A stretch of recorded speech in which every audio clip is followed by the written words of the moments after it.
All right. Okay, Rick Welts, the president and the COO of the Golden State Warriors. Did I get that right? You got it right. Okay, Thank you. awesome. Welcome, Rick, and everyone who's tuning in right now, who's entering in on the internet to Manny's Super Civic Cyber Conversations. Manny's is a physical civic programming space where we aim to engage the community in politics and social justice. We're closed, but the work is not over. So we've moved our programming online. We were supposed to host the incredible, the inimitable Rick Welts in person. I think today it was supposed to happen. And we were like, let's just do it online. So we're doing it here. A couple housekeeping notes. You can tag us at welcometomannys.com. That's at welcometomannys. And if you have a question for Rick, don't be shy. Don't wait on it. You can type it into the Q&A box at any time. And I won't answer it when you type it in, but I will ask it when it comes time to Q&A. So feel free to ask your questions and type it in the Q&A box. Now, excuse me, I'm gonna need your help because I am not a basketball expert. I have been scarred by my memories of basketball in Jewish school, and so I'm gonna need the audience's help figuring out some of these questions. All right, Rick Welts, hello. How are you doing? I'm fabulous. It's a really gorgeous day in San Francisco right now, and I want to know about your Frank Sinatra room. Oh, I'm sitting in the Frank Sinatra room. So actually, I think I relate to like my parents' generation and some of their friends in some ways more than my own. And I always like to hang out with those relatives, and they always had cool music and cocktails and lively conversation going whenever I was around. So I always wanted, when I had an opportunity to have my Sinatra rooms. This is my Sinatra room. This is my office, but also kind of my hangout room. So I love it here. But I don't see like a ton of Sinatra. I see one. Are these all like vaguely? There's one portrait. Yeah. Who's that fetching young lad, like 2 doors down from Sinatra? Yeah. I think that could have been me as a youth. Could have been or is. Might be, yeah, actually. Look at that jawline, Rick. You still have good hair. No, thank you. You got it all, but I got all my hair. You got all your hair. How do you, that's what this interview is about. Rick Welts' hair. That's what this is going to be about. Okay, so you run the Warriors. You've run a bunch of different basketball teams. You're in the Hall of Fame. When you were 30 years old, which is my age, would you have, and you, if your current self was telling your 30-year-old self what you would have accomplished, would you have believed you? Do you understand the question? No. I actually stumbled upon this when I was literally a teenager. For me, it all started by going to the very first professional team we had in Seattle, Washington, which is where I grew up, was the Seattle Supersonics, new team in the NBA in the late 60s. And my father and I had a relationship that was kind of built around going to sporting events. And that's kind of what we did together. That's where we had our conversations. And I started going to this brand new team, Seattle Supersonics, Seattle Center Coliseum. And I fell in love with the game. I loved the game of basketball, but there were a couple things more. One was this idea that this is what my dad and I did. Mm-hmm. And the second, though, was really what I saw that team meant to the city of Seattle. For the first time in Seattle's history, when you opened up a newspaper and looked at the standings, sports standings, there was New York and Los Angeles and Chicago, and for the first time, like Seattle. So in some ways, it really meant we as a community arrived. And what happens there, still happens in those buildings, is it's where 15,000 people, at that time about 10,000 people, got together and shared something they loved individually, but they did it in this shared environment where it actually meant something to be part of it. And that's what really kind of sent me on the trajectory where I ended up. I never would have guessed. But it really comes back to being a kid in Seattle, Washington, seeing what a sports team could mean to a community.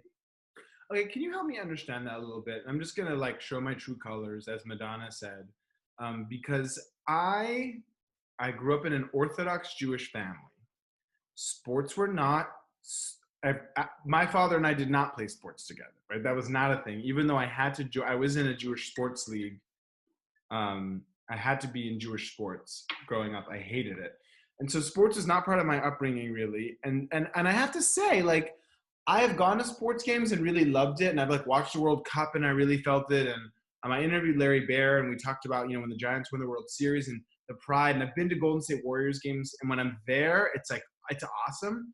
But tell me why you think sports has the ability to bring 15,000 people together in that room, and in a way that other things aren't. Politics, for instance, very rarely can do that these days, but sports persists in bringing people together in this very deeply kinetic and emotional way. Why?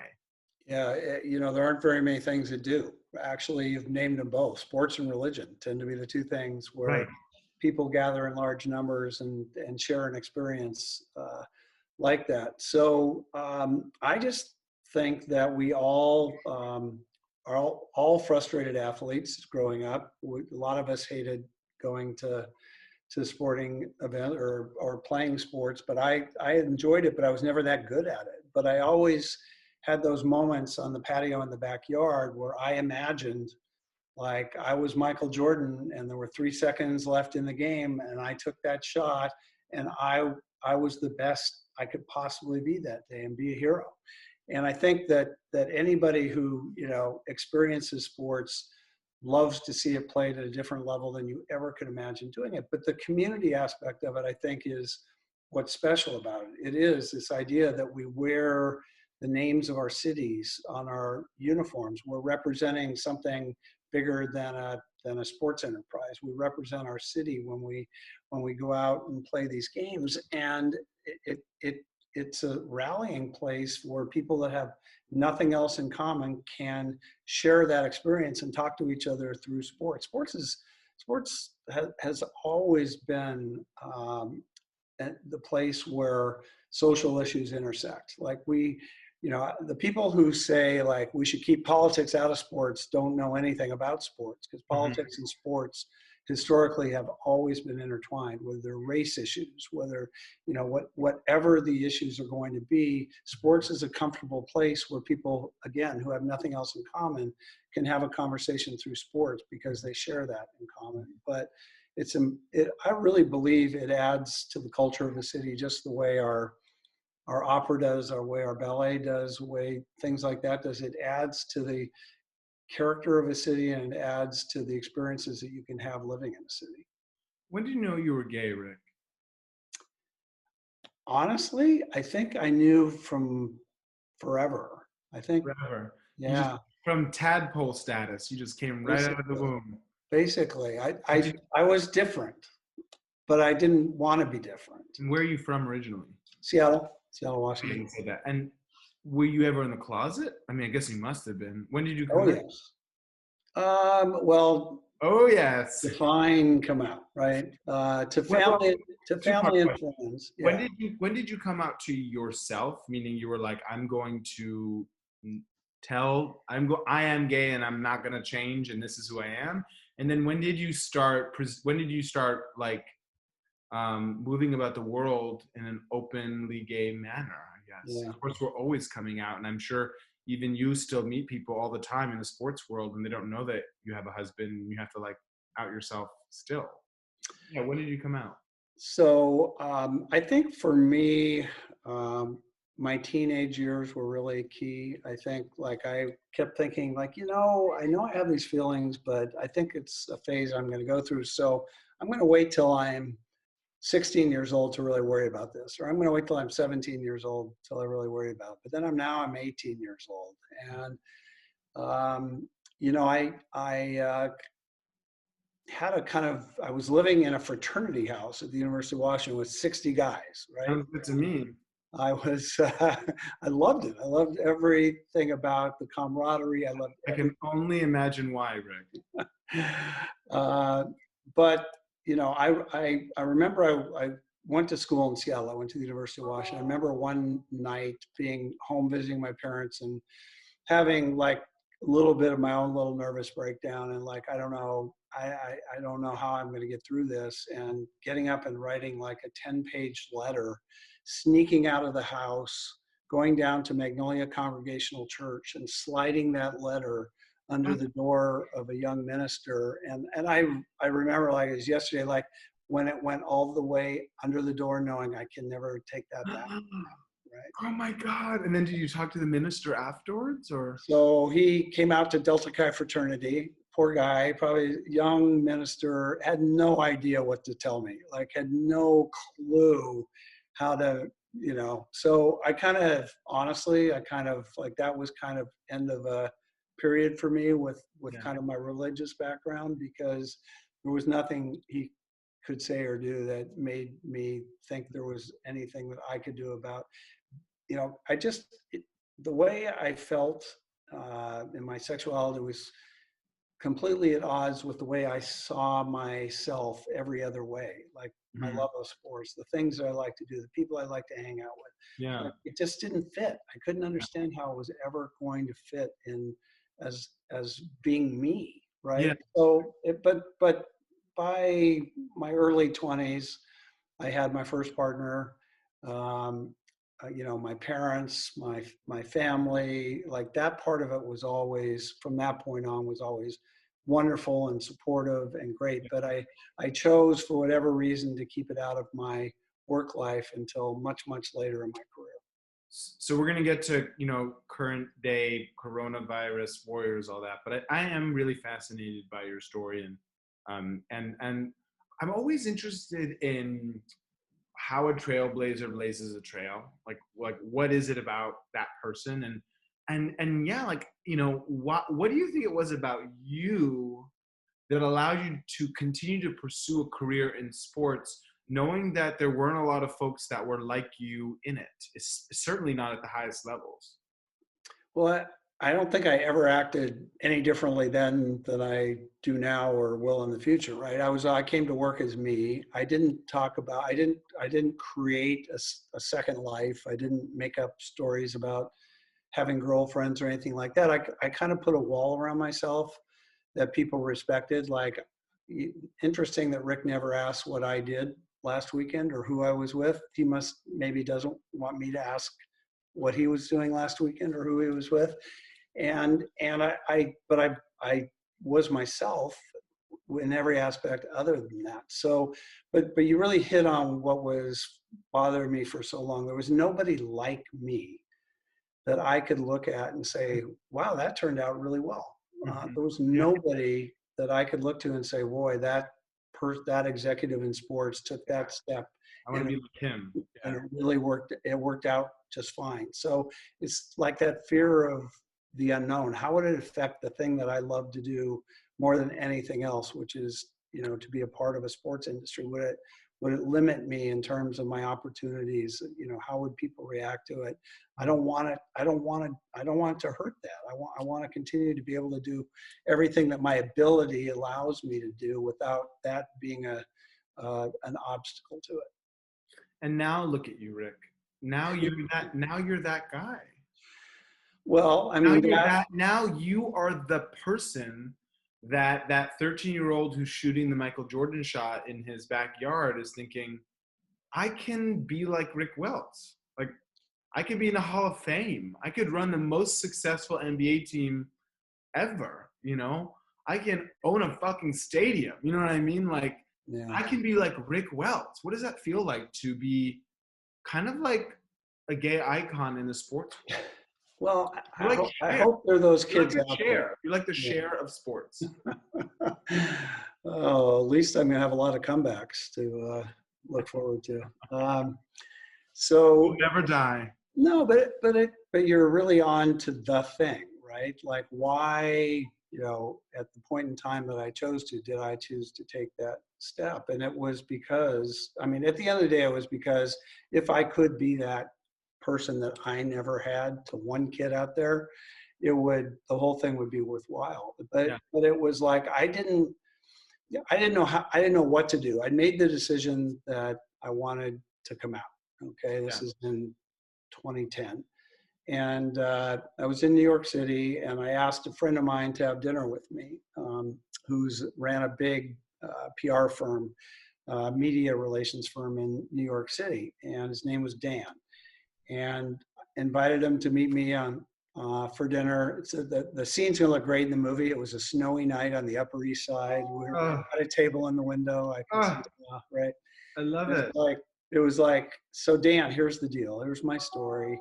I can take care of everything I need to take care of and want to take care of if I just go talk to the people that I work with, and everything will be great. But I can't put it in context. I can't. Is there something more that could be accomplished if I did it in a different way? And he, you know, I've repeated the story 100 times. He looked across the table at me and he said, Ricky, he always called me Ricky. He goes like, number one, if you're willing to do this, I want to help.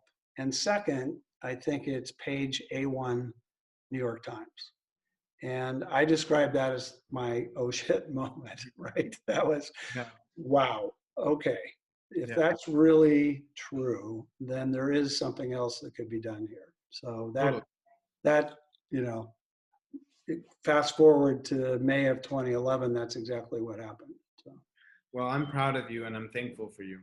thank Let's get to current day, and thank you for sharing your personal story because it's so meaningful to so many of us who are in the beginning of our journey, and also just knowing that there are corners of the professional world that are open to us, and that's wonderful. So, Governor Newsom and Governor Cuomo both had their press conferences today, and okay, my team, we have Poopsicle and Popsicle. Poopsicle, not so good. Popsicle, great. So Popsicle from their press conferences were like where the curve seems to be, we're past the peak or we're at the peak, and we're going to hopefully go down if we all shelter in place. Popsicle. Poopsicle, return to normal life is like not tomorrow. You know what I mean? And it's going to be painful and slow. And Governor Newsom's talking about restaurants are going to have to take people's temperatures before they sit down. And I'm like, I'm a restaurant owner. My staff and I were like, what? You're going to make me take someone's temperature to sit down in my restaurant?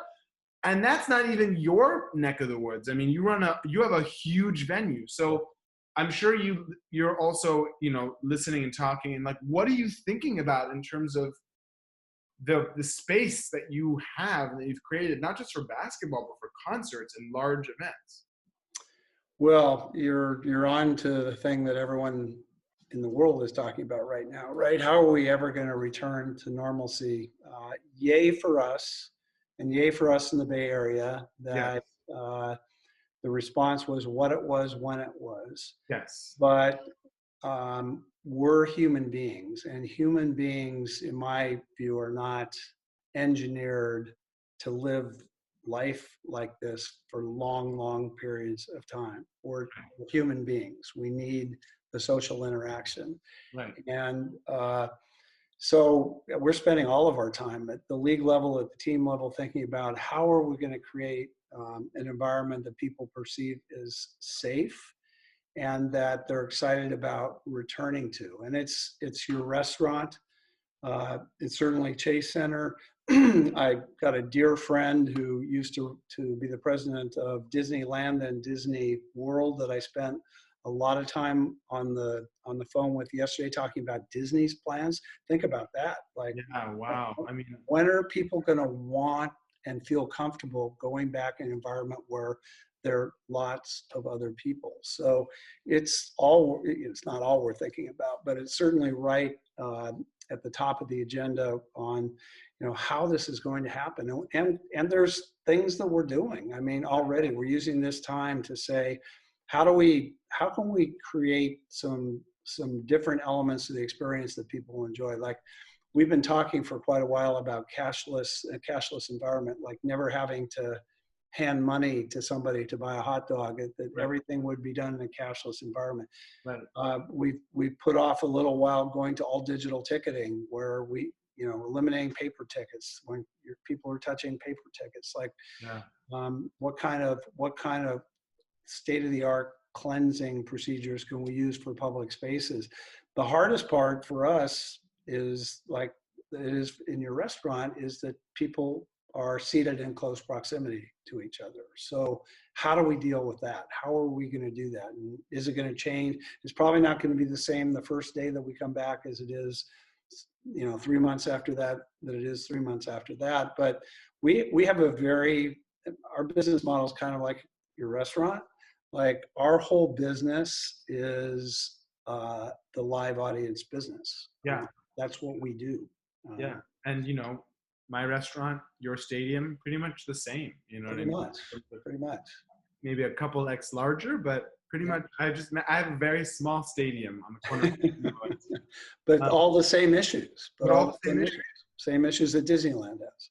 So I want to actually go like a little bit back and to where we are now. And you have a lot of tools at your disposal currently, right? You have a large physical space. Then you have your own prominence in the community, and then you have all of these basketball players with, I think, like 3 gajillion followers, right? And a mass of fans and whatever, people that just love them. How are you thinking about utilizing those tools right now to provide guidance, assistance, shelter, financial support to people who need it so that San Francisco can be the resilient phoenix rising out of the ashes that we are famous for? Well, sports is going to play a big part in that. I really do believe. I've said that to Mayor Breed. I've said it to everyone that like sports is going to be part of the recovery here. But to go to the very beginning, our first and most important responsibility was to the people who depend upon our enterprise to feed their families, right? So the Warriors employ about, and I'm not talking about Steph Curry and Draymond Green. They're gonna be fine. They're gonna be okay. I imagine so.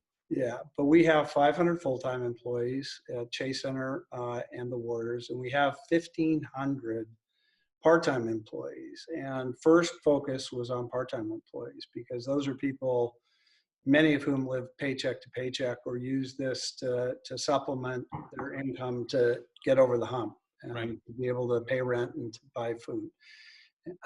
So, we worked with all the unions. We committed initially $1 million to cover the 7 games that we have yet to play in this season that would have taken place at Chase Center. Yeah. As it turned out, we ended up being able to gift, and I'll explain why I'm saying gift, $1,000 to about 1,400 employees. So we ended up spending about $1.4 million, and that would cover the missed work that would have taken place had Chase Center been up and operating. And that for us was huge. And it's a gift because we did it through the Warriors Community Foundation, meaning what you received as an employee was a grant. It wasn't wages, so you didn't have all those taxes taken out. So $1,000 was much more than $1,000 would have been in wages. Yeah. And we, so number one was like shoring up our employee base. Good for you, Rick. Thanks for doing that. No, important and the right thing to do. But then, what we do best is to be a megaphone. We do best in taking a celebrity that we have because of what we do and promoting the things that need to be promoted, right? So you probably saw Steph Curry's amazing interview, with Donald Trump's favorite doctor. Yes. That only Steph Curry, I would like to think the doctor would have returned my call when I called, but when Steph Curry called. Whose idea was that? Was that your idea or was it No, Steph? that was his idea. That was his idea. Because he is who he is, right? And so, that's a perfect example of the type of thing we can do. You forget we have an interesting place in the history of how this all unfolded because I walked into Mayor Breed's office at 9 a.m. on Wednesday, March 11th, and sat down, and the discussion we had led to us deciding we would be the first professional team to play a game in front of no fans the next night, that next Thursday night. What was that? Now, What was that that, like for them? that never happened, okay? Because Oh, after that meeting, the games that happened in the NBA that night are when couple of our players tested positive, right, and it was that night Adam Silver, our commissioner, put the season on hiatus. So we actually never. It was going to be the next day. We actually never had that, but we had been the one place that the whole league had been looking at, because we were way ahead of the rest of the world in terms of the policy, and everyone was looking to the Bay Area to see. So like we go right back to when, and it was really those NBA games getting canceled that night that was for a lot of America was the first time I was like, whoa, this is like a really big deal. Yeah. This is an important thing. Yeah. So we're continually looking for, we've got a bunch of ideas to come where we can use the megaphone of the Warriors to get the right message out there. And I hope the mayor would say we've been as receptive and cooperative and done everything she's asked us to do to be part of that. Where that leads over the next weeks and months, I'm not quite sure.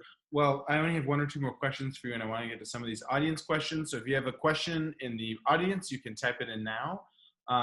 Obviously, you don't need me to tell you what a coordinated campaign amongst the players of the Warriors and the frankly just the followership of the Warriors kind of as an entity could mean as it relates to kind of spreading hope, inspiration, information. I know you're doing that currently, and I applaud you for it. And I just say like hats off and keep it going. The last conversation I had was with the president, which was like an hour ago. Was it the president of the Pride Board? They asked me to do a Manny's conversation immediately after they came out with their press release about canceling Pride because they wanted to answer the community's questions and talk about it. And I was honored by it, and it was emotional. It was hard for me. I would have been my 8th Pride, and I love Pride. And I guess my question to you is, how do you think we can continue to like be in the spirit of Pride in June, even if we don't have the festival and the march? I don't know. You got to give me a homework assignment, I think. That's your homework assignment right there. Okay, but I like we're learning how to live in a different way and how to celebrate in different ways. I mean, yeah, this is all I have done today. I hate it. A.m. Okay, and you know what? It's remarkable. It actually works. It does work. And people, it's not a perfect substitute, but it's an alternative way for people to connect and gather together and celebrate whatever it is they want to celebrate. So, okay, I'll accept the homework assignment, but we just have to think out of the box. Like what you can create an event. It's just going to be a virtual event. It's not going to be a people holding hands with people event. You know, we can do that.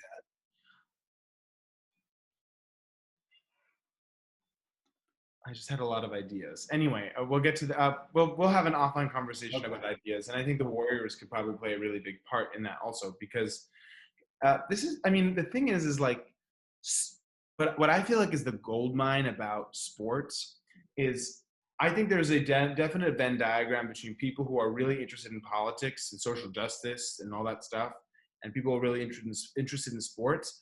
But I think there's a lot of people that would say they care about sports, they watch sports, they're religious about sports, that maybe aren't participating as much in our political life. And if we can get to those people, specifically leading up to this important election in my lifetime, it could be a really powerful thing. And I'm really nervous about November. Let's get to some questions. So Clifford has an interesting question about the differences in your role being in charge of the Warriors organization versus the head of the Chase Center venue. What are those two hats, and what's that like? So we have, like, before this year, we didn't own or operate our arena. We played at Oracle Arena in Oakland, and it was owned by the city and county, and we didn't run it. So when you went to a Warriors game, you probably thought, like, oh, that person helped me park or scan my ticket or served me food. Like, all those people work for the Warriors. reality, none of those people work for the Warriors. So one of the great advantages that we saw in building and owning our own facility is the responsibility and the opportunity that comes along with being responsible for everything that happens, anything that goes wrong, any piece of trash on the plaza. That's our responsibility, and we can't blame anybody else for it. And we can enhance it by doing it better. So we have, we grew from about 250 full-time employees to about 500 full-time employees. Wow. And most of those 1,500 part-time employees work for the arena on game nights, or event nights. So we probably, in effect, tripled in size from last season to this season. And we had to bring in a lot of additional expertise. Like, we need people who book the concerts. We need people who understand how to maintain billion-dollar facilities. We need all kinds of security that we didn't need before. So it was a very steep learning curve, but we went out and hired some incredible executives. The woman who runs Chase Center is a woman by the name of Kim Stone's been doing it for 25 years, came to us from the arena in Miami, is a superstar. And the key people on her staff are superstars, came from anywhere from Madison Square Garden to Staples Center, and they know how to do this. And that we're sad that right now this inaugural year isn't playing out the way we wish, because it got off to a hell of a start. And it really did. Hey, I know we're supposed to end at 5:30, but can I get 5 more minutes of your time? As much as you want. Okay. My time is your time. I want to take. Oh wow! I want to take 2 more questions. Molly asks, "Can you tell us about how you and the Warriors are planning on supporting women in sports, or are supporting women in sports, the WNBA, and should the Bay Area have a WNBA team?" Yes, yes, and yes. Right. One of the proudest moments of my life was launching the WNBA when I was at the NBA league office in New York City. What do you mean? It was the coolest thing that I've ever been a part of. You launched it? What do you mean you launched it? Well, we created the league over 20 years ago. When I was you were a part of that?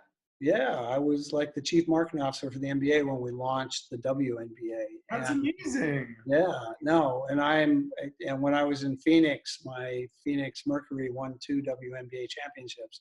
2 of my championship rings are WNBA. How many of those rings do you have? I have 6 rings total, but 2 of them are WNBA. Do you ever wear them or no? They're kind of like large and not. So yeah, no, I'm not a large enough person to wear the rings, but they're fantastic. I would look. But I am, I'm passionate about the subject and the question, because I think one thing that separates the NBA from the other leagues are the executive opportunities for women in sports. I think today I was talking with the NBA's chief innovation officer, who's this amazing woman by the name of Amy Brooks, who grew up in Sacramento, went to Stanford, and we really have opportunities for women.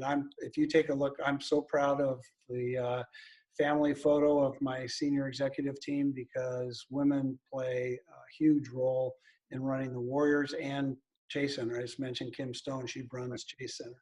Right. So we're creating those opportunities, and I think it's something that we take really seriously, and I think the NBA does it much better than especially baseball or football. Got it. I love this question, Andrea. Thank you for asking it. I'm going to ask it. So Andrea writes, pro sports sometimes promotes hypermasculine or heteronormative culture. It sounds like you navigated that by just being yourself and keeping your personal life to yourself. But that might be more complicated for some people and not always comfortable. What do you do when you come up against some of those challenging aspects of sports culture, and how have you taken a stand? Yeah, I think you have to separate out men's professional sports from women's professional sports, because I think it's men's professional sports that are truly kind of lagging society even now. I think this last year, I think every one of our teams for the first time had a pride event, which is something I can't imagine I would have been able to say 10 years ago. And I think that every one of our teams now has some form of a diversity and inclusion council that has representation certainly of our community. And I just think we're not there yet. And you just got to live it every day. And you just got to speak up when there's something that's not appropriate, and you got to support people who are trying to do the right thing, and you got to support people who are struggling with where their place is in this industry, which is a role that I get to play once in a while. So the cumulative effect of all that is we've had change, and if we keep doing it, we'll have more change. Got it. This is going to be the final question. It's from M. Lauder, and the question is: the Warriors had such a strong connection to the fans in Oakland. Is it possible for the team to build that same connection in San Francisco, and how? We were off to a great start. You know, we actually moved. We were an original team in the NBA. Here's your history lesson. We were one of the original teams in 1946 in the NBA. We were the Philadelphia Warriors. We moved from Philadelphia to San Francisco, and we played in San Francisco. We have been the San Francisco Warriors. Where did you play? Originally at what we now call Bill Graham, believe it or not, Bill Graham. That was our home court before we moved to Oakland, and now we're moving back. I'm more focused. The San Francisco is 50% of our season ticket holder base. Before we came here, it is about that now. I'm really confident that's going to happen. What I'm more focused on is how do we make sure we continue to embrace Oakland and the East Bay, even though we're playing our games in San Francisco. And we're wearing our jerseys that say the town, which represents Oakland, at our games in San Francisco. Unfortunately, this has postponed the opening of our facility in Oakland, which is our old headquarters facility, which is being repurposed both as a place for kids to learn to play basketball, but our executive offices are now going to house not-for-profits that we support through the Warriors Community Foundation. We're giving office space, collaboration space away. So we're going to have a huge footprint in the East Bay and in Oakland forever going forward. But San Francisco already feels like home. Okay. Oh my God, oh yes, so those are the questions. I was gonna tell you that unfortunately, I was invited to the opening of the stadium, but I couldn't go because I was out of town. And the first event I went to was Oprah in the stadium, which was so awesome. Wow. Which then took my mind to how amazing is it? Because I always think about physical space and how you can use physical space to engage an active citizenry, right? That's what I'm all about. That's what I eat, sleep, and breathe. And so then I was saying, oh, Manny, before you finish this conversation, plant the seed in Rick's mind. And that's what I'm doing now. I'm planting the seed in your mind. I think the stadium could be a really immense and powerful place to host some kind of civic event. Not political, civic, some kind of civic gathering that brings the community together when we're allowed to. And I want to plan something there, and I'm just planting the seed. But I think it's powerful to use a sports stadium to do something civic. It is. That's what these things are all about. These are not places to play basketball games or have concerts. These are places that create memories and experiences that people remember their entire life. Well, thank you, Rick, for creating memories and experiences that people will remember for their entire life. I appreciate you. I'm like here for you. My heart is with you as a fellow, you're not a small business owner, but as a fellow gathering space owner in a beautiful, amazing city. I'm with you. I'm shoulder to shoulder with you, and I'm here for you. And I thank you. A quick plug for Manny's. Manny's is closed, and so we're asking everyone that joins these calls to consider going to the link above my head, joinit.org/o/Manny's to become a sponsor. We are unfortunately shut down, and we have no revenue coming in, and we are offering these conversations as a service to the community, and we ask your help to allow my small business to reopen when it's time. We don't know how long this is going to take. It might take a while. And so that's why we're asking people to become a monthly sponsor, because that's the help we really need. So please go to joinit.org/o/Manny's. It's also in the answered section of the Q&A box. And I just want to thank my team over here. Where's my hand? Oh, there's my hand. Anyway, you can't really see. Oh, there it is. Jupiter, Ram, and Sam. That's my team. And I want to thank them for all their hard work. And before I finish off with Rick, I want to thank Yo-Yo Chan, who's so amazing and so incredible and just is like a doer and a go-getter and is so on it and amazing. So great job hiring Yo-Yo. She's incredible. Enjoy the Frank Sinatra Room. Love to your husband. Mazel tov on the wedding. Oh, thank you. Thank you. Thank you. You're a delight. This has really been fun. Anytime. Let's do Thank it. you, Rick. See you later.